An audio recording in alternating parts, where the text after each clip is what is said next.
c'est en forgeant qu'on devient forgeron. C'est en patouillant qu'on devient papillon. Non, c'est en lisant qu'on devient liseron. Et nous liserons jeunesse, c'est maintenant sur Radio Laser.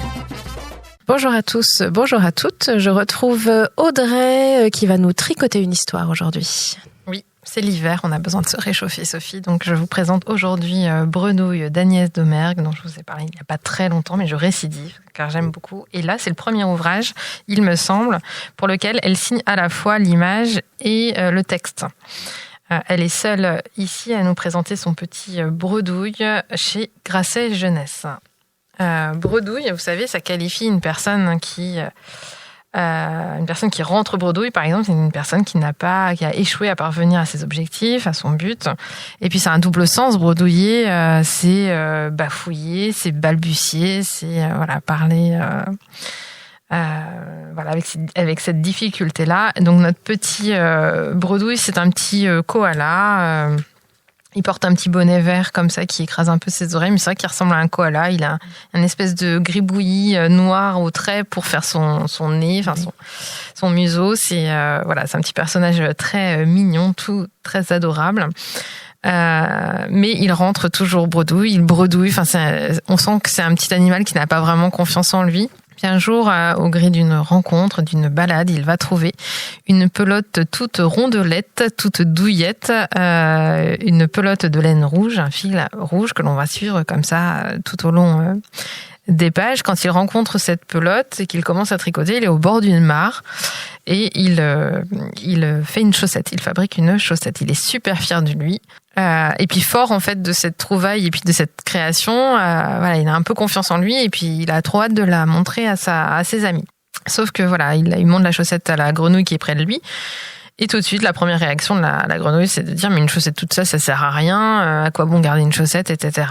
Sauf que la pelote, elle va réagir à ces mots et à fleur de peau, là, sur le coup, elle se détricote et elle redevient pelote. Voilà, l'air de dire, mais écoute, ça te plaît pas, il n'y a pas de souci, moi je me détricote et je redeviens pelote. Donc, la pelote, c'est un vrai personnage de l'histoire. Elle est active, elle est actrice aussi de son destin, quelque part.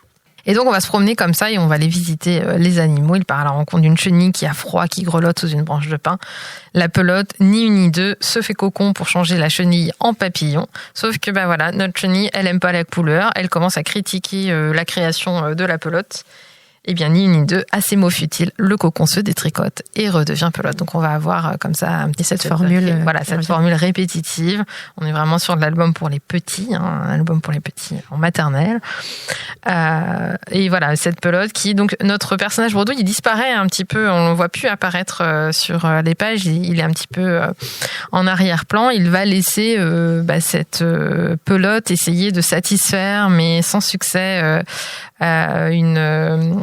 des petits hérissons, des choupissons, le terme qui évidemment colle très bien à l'univers très douillet là que nous raconte cette histoire, une portée de petits chatons, etc. Mais personne, à chaque fois des mots râpeux, des mots futiles, des mots étriqués, des mots qui critiquent. Et la pelote, elle redevient pelote. Et Bredouille, lui, face à tout ça, il regrette vraiment la chaussette. Il a fait une belle chaussette. Et il reste un petit peu sur ses regrets, mais tout le monde va finir par se retrouver autour de la pelote et venir profiter un peu de la laine qui réchauffe au clair de lune. Ils sont tellement à jouer, à tirer sur les fils qu'elle va se détricoter, se dérouler et puis emberlificoter un peu les arbres de la forêt. Mais Bredouille, il est pas du tout d'accord. Il dit, mais attendez, elle va prendre la poussière, elle est toute coincée, etc. Je vais m'en occuper. Donc, il va démêler les nœuds un par un et reconstituer une pelote. Tout le monde se dit, qu'est-ce qu'on peut en faire maintenant de cette pelote? En quoi on peut qu'est-ce qu'on peut fabriquer? Et Bredouille, là, cette fois-ci, s'élève contre ses amis en disant, mais ça suffit, laissez-la être ce qu'elle veut. Elle est bien capable d'agir seule, comme on a pu le voir donc au fil des pages. Et donc, je vous laisse découvrir le choix final de cette pelote. Elle va elle va recréer quelque chose à la fin de l'album. Donc, c'est tout tendre, tout doux, très lumineux, de très belles aquarelles, comme j'aime beaucoup. Un texte qui chante aussi, c'est toujours très poétique chez Agnès Domergue, ça rime. Avec cette petite ritournelle, cette petite formule répétitive que les enfants ont adoré. Et puis un bel ouvrage sur sur la confiance en soi aussi, sur voilà, on peut pas plaire à tout le monde, c'est peine perdue, essayer de le faire. Le principal, c'est d'agir selon ses essentiels, d'agir selon ses envies et de vivre libre. C'est ce que cette pelote nous enseigne, accompagnée de son bredouille et qui là n'a pas bredouillé quand il a dit ça suffit, laissez-la être ce qu'elle a envie d'être.